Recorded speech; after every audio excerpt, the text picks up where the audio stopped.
नमस्कार, मी कीर्ती गायकवाड. स्वागत आहे आपलं आय न्यूज 28 मध्ये. चला तर मग जाणून घेऊयात महाराष्ट्रातल्या ताज्या घडामोडी.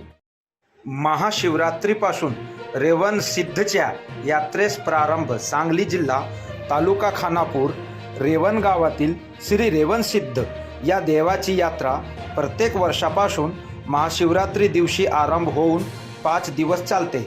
या यात्रेमध्ये 2 ते 3 राज्यातून भाविक मोठ्या उत्साहाने सहभागी होतात व श्री रेवणसिद्धाचे सहकुटुंब दर्शन घेऊन श्रीनाथाचा आशीर्वाद प्राप्त करतात.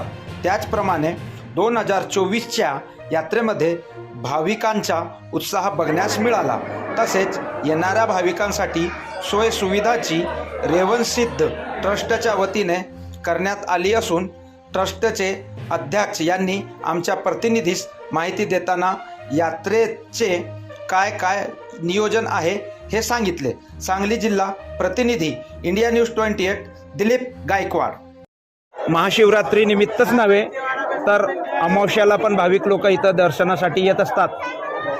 याच उद्देशून आपण श्रोत्यांना दाखवू इच्छितो आज महाशिवरात्रीचे देवळातलं भाविकांचे दृश्य.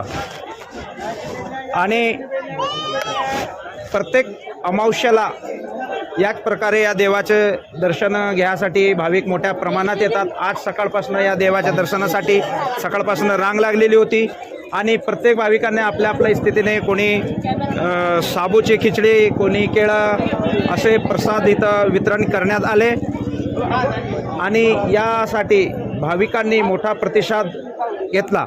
मी दिलीप गायकवाड, इंडिया न्यूज 28.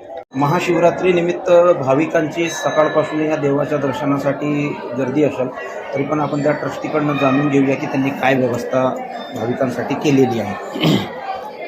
नमस्कार.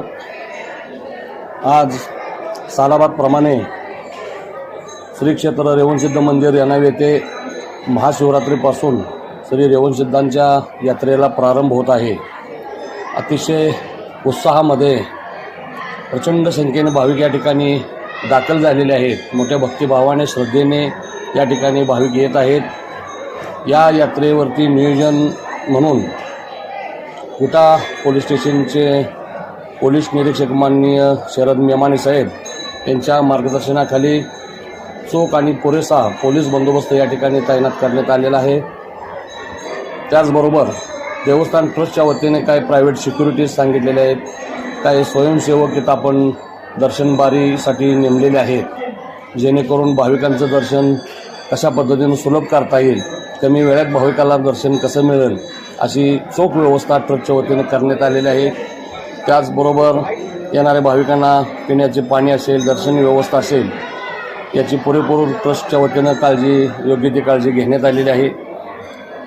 उन्हाचा त्रास लक्षात घेता खानापूर PSCचं आरोग्य पथक या ठिकाणी आपण उपलब्ध केलेलं आहे, जेणेकरून एखाद्या भाविकाला काही त्रास झाला तर त्याला प्रथम उपचार म्हणून या ठिकाणी सेवा त्याला देता येईल.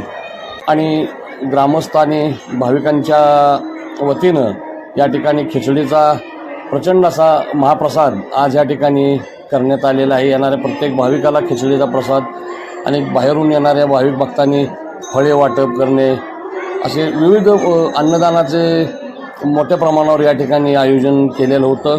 अशा पद्धतीने या ठिकाणी अतिशय उत्साहात आणि शांततेत ही श्री रेवणसिद्ध यात्रेला आजपासून महाशिवरात्रीपासून प्रारंभ झाला. किती दिवसाची यात्रा असते आणि किती दिवस चालते? यात्रा 5 दिवस असते. पाकाळणीपर्यंत ही यात्रा चालू राहते. येणाऱ्या रविवार दिनांक 10 मार्च 2024 रोजी श्री रेवणसिद्धांच्या भाकणुकीचा कार्यक्रम या ठिकाणी होत असतो. सालाबादप्रमाणे याही भाकणुकीच्या कार्यक्रमासाठी भाविक भक्तांनी उपस्थित राहावं असं ट्रस्टच्या वतीने मी आपणास आवाहन करतो.